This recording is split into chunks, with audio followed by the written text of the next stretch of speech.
दोस्तों इस वीडियो में हम बात करने वाले हैं लमसम करने के दो ऐसे स्ट्रेटजी के बारे में जो आप किसी भी तरह के मार्केट में कर सकते हैं। पहली स्ट्रेटजी उनके लिए है जो बाजार में बिल्कुल नए हैं और कुछ लमसम इन्वेस्ट करना चाहते हैं, और दूसरी स्ट्रेटजी उनके लिए है जो बाजार में 2, 3, 5 सालों से इन्वेस्ट कर रहे हैं और गिरावट का फायदा उठाने के लिए कुछ लमसम इन्वेस्ट करना चाहते हैं। देखिए SIP सही है, लेकिन कम समय में आपको बड़ा पैसा बनाना है तो इस SIP के साथ साथ आपको लमसम इन्वेस्ट करना ही होगा। तो इस वीडियो में हम यही समझेंगे कि क्या है लमसम करने का सबसे सही तरीका। नमस्कार दोस्तों, मेरा नाम है अभिमन्यु और स्वागत है आप सभी का मिशन मंसियार में। दोस्तों मैं MP द्वारा रजिस्टर एक म्यूचुअल फंड एडवाइजर हूँ। इसके साथ साथ पिछले कुछ सालों से म्यूचुअल फंड में इन्वेस्ट करता हूँ। अब तक का 14 लाख रुपए से ज़्यादा का पोर्टफोलियो है, जिससे जल्द से जल्द 1 CR बनाना है। आपकी भी लाइफ में कुछ इस तरह का मिशन है, सपना है, तो इस वीडियो को लाइक करके चैनल को सब्सक्राइब करके इस मिशन 1 CR की जर्नी से जुड़ जाइए। आइए साथ में आगे बढ़ते हैं। चलिए बात करते हैं सबसे पहली स्ट्रेटजी की, और सबसे पहली स्ट्रेटजी उन लोगों के लिए है जो बाजार में बिल्कुल नए हैं और कुछ लमसम इन्वेस्ट करना चाहते हैं। मान लेते हैं अगर आपके पास 5 लाख रुपए है और उसे आप लमसम इन्वेस्ट करना चाहते हैं तो इस 5 लाख को कभी भी एक साथ ही आपको इन्वेस्ट नहीं करना है। इस 5 लाख रुपए में से 2.5 लाख रुपए को आपको लमसम करना है। बिल्कुल नहीं देखना है बाजार कहाँ है, ऊपर है या नीचे है। बाकी बच्चे 2.5 लाख रुपए को आपको SIP में स्प्लिट करना है कम से कम 12 महीनों के लिए। अब यहाँ पर आपके साथ दो चीज़ें होंगी।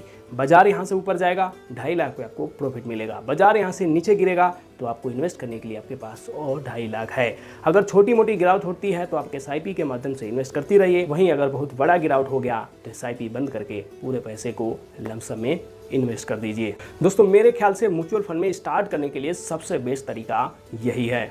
तो चलिए बात करते हैं दूसरी स्ट्रेटजी की, और दूसरी स्ट्रेटजी उनके लिए है जो बाजार में पहले से ही इन्वेस्ट कर रहे हैं और उनका अपना ठीक ठाक एक पोर्टफोलियो है। तो अब आपको किसी भी औने पौने दाम पे इन्वेस्ट नहीं करना है। जाहिर सी बात है, आपने बाजार को 2 से 3 साल या 5 साल दिया है तो आपका नॉलेज भी ठीक ठाक होगा। तो आपको करना क्या है, इसके लिए मैं आपको सीधे आपको स्क्रीन पर लेके चलता हूँ और सारी चीज़ें आपको डिटेल में समझाता हूँ। दोस्तों बात करें कब और किस में लमसम करना है, इससे ज़्यादा ज़रूरी हो जाता है कि कब लमसम करना है। इसके लिए हमें देखना पड़ेगा PE रेशियो। जी हाँ दोस्तों, PE रेशियो हमें बताएगा कि हमारा मार्केट अभी कितना महंगा है, कितना सस्ता है। आप यहाँ पे देख सकते हैं Nifty PE ratio valuation indicator. Current PE चल रहा है 23.74% के आसपास। ये 3 अक्टूबर तक का डाटा है।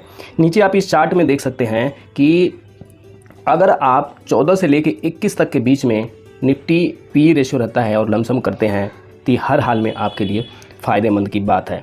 वहीं बात करें आपका 21.8 से लेके और 26 पॉइंट तक का अगर करते हैं, ये एक एवरेज वैल्यूएशन माना जाएगा मार्केट का। वहीं आप 26 से लेके और इधर 36 तक का अगर इन्वेस्ट करते हैं तो आप बहुत महंगे मार्केट में इन्वेस्ट कर रहे हैं।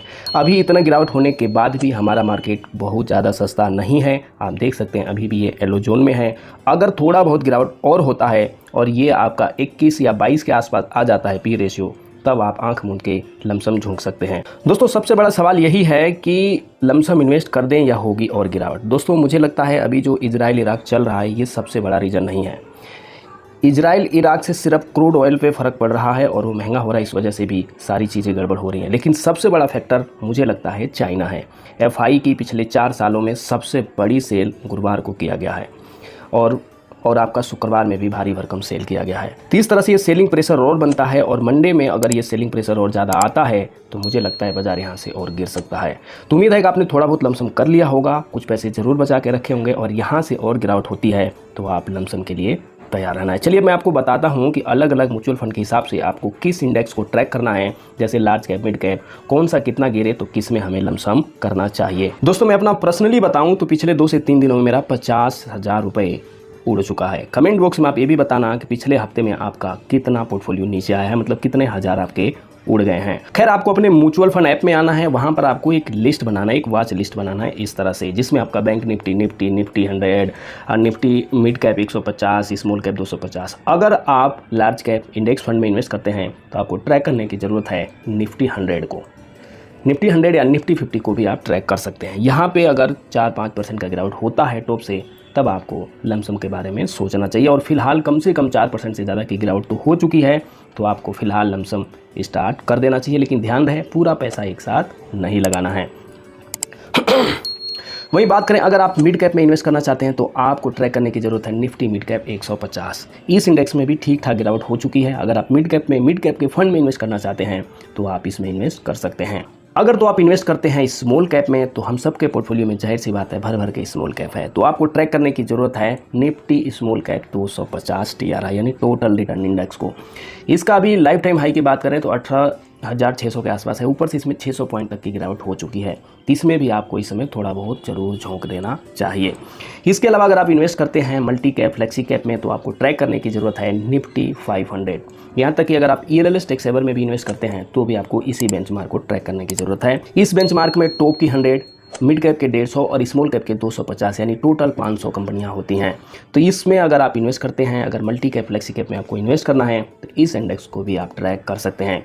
दोस्तों, आप में से कई भाइयों की शिकायत होती है कि ग्रो ऐप में ये वाला वॉच लिस्ट नहीं बन पाता है। इसके लिए आप गूगल पे भी जाके इन सभी इंडेक्सों का एक वॉच लिस्ट बना सकते हैं और इसके अलावा आप चाहें तो किसी और डीमैट अकाउंट में ये सारी चीज़ें बना लेंगे। अगर आप कुछ सालों से इन्वेस्ट कर रहे हैं, मार्केट का थोड़ा बहुत भी समझ रखते हैं, तो इन सभी इंडेक्स को ट्रैक करना बहुत ज़रूरी है जब भी आपको लमसम करना है। यहाँ पर एक चीज़ और मैं आपको बताना समझाना चाहता हूँ कि इजराइल और इराक का जो लफड़ा चल रहा है, इससे बहुत ज़्यादा बाजार में फ़र्क नहीं पड़ रहा है। सिर्फ क्रूड ऑयल ऊपर जा रहा है, ठीक है, लेकिन क्या इजराइल इराक से हमारे ही मार्केट को आफत आ रही है? आप देख सकते हैं अमेरिका में यहाँ पर कितनी ज़बरदस्त तेज़ी हुई है। शुक्रवार के दिन लगभग 0.81% भागा है। नेस्डेक आप देख सकते हैं 1% से ज़्यादा भागा है। वहाँ का रसल भी आपका 1.5% के आसपास भागा। इतनी तगड़ी तेज़ी अमेरिका में हुई है और हमारा बाजार है कि गिरे ही जा रहा है। गिरने का सिर्फ एक ही रीज़न है, FI दबा के सेल कर रहे हैं। FI का पैसा इस समय चाइना जा रहा है। देखने वाली बात है कि ये हाथ कहाँ रोकते हैं और कब तक ये सेल करते हैं। दोस्तों, बात करें कि लमसम कितने गिरावट में करना चाहिए, तो इसका कोई सही उत्तर नहीं है। डिपेंड करता है कि आप पहले से कितना इन्वेस्टेड हैं और आपके पास कितना पैसा है। जो भी लाइफ टाइम हाई बना है वहां से 5% का गिरावट हो जाए तो वहां से आपको लमसम इन्वेस्ट के बारे में सोचने लग जाना चाहिए। मान लीजिए अगर आपको 1 लाख रुपए इन्वेस्ट करना है तो पहला 25,000 रुपये आपके 5% की गिरावट पे इन्वेस्ट कर देना चाहिए। दूसरा 7 से 8 या 10% पे कर सकते हैं। तीसरा 15% पे, चौथा 20% पे। तो उम्मीद करता हूँ दोस्तों लमसम के ऊपर ये छोटा सा वीडियो आपको बहुत पसंद आया होगा। इसमें दी गई जानकारी भी आपको पूरी समझ में आई होगी। फिर भी आपका कोई सवाल सुझाव है तो प्लीज़ कमेंट कीजिए। इस वीडियो को अपने और यार दोस्त रिश्तेदारों के साथ शेयर कर दीजिए। म्यूचुअल फंड के बारे में और अधिक जानना चाहते हैं तो इस नंबर पर आप व्हाट्सअप भी कर सकते हैं। बाकी इस वीडियो को लाइक कर दीजिए, चैनल सब्सक्राइब कर दीजिए। जल्दी ही मिलते हैं नेक्स्ट वीडियो में। धन्यवाद। जय हिंद।